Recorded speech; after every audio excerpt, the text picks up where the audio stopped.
up, guys? It's Clay from Verus Engineering here again. Today what I'm going to be showing you how to do is install our carbon rear spat kit on my Subaru BRZ. Alright, so the first step of the process, we're going to be removing this small plastic rivet right here on each side. This rivet you're going to press inward and then it should pull right outward. Alright, so the next step, underneath the bumper right here, there's going to be two plastic rivets that you're going to use a flathead screwdriver to remove.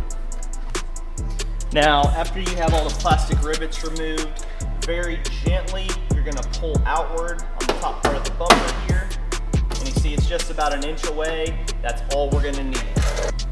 Now we're going to go back to the bottom of the bumper. And we're going to want to pull this out just a few inches so we can gain access to this black plastic tray that we're going to be installing our rivet nuts in.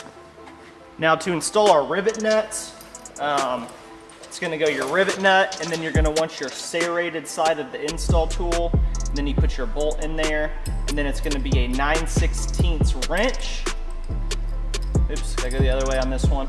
And then you're going to use a 3.5-inch Allen key to thread your bolts, or to thread your rivet nuts.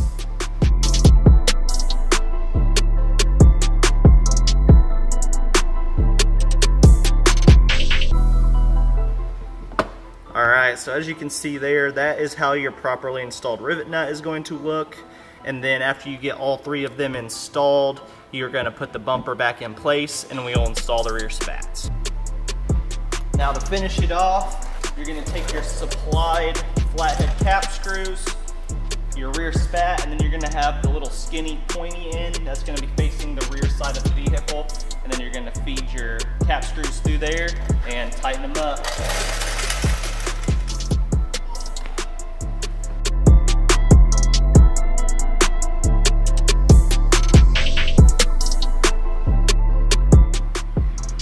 Alright guys, so there's the installed product. After you get everything hand tight, then you will want to use your Allen key to button that all up. Please subscribe to us on YouTube, like us on Facebook, follow us on Instagram and Twitter, and until next time.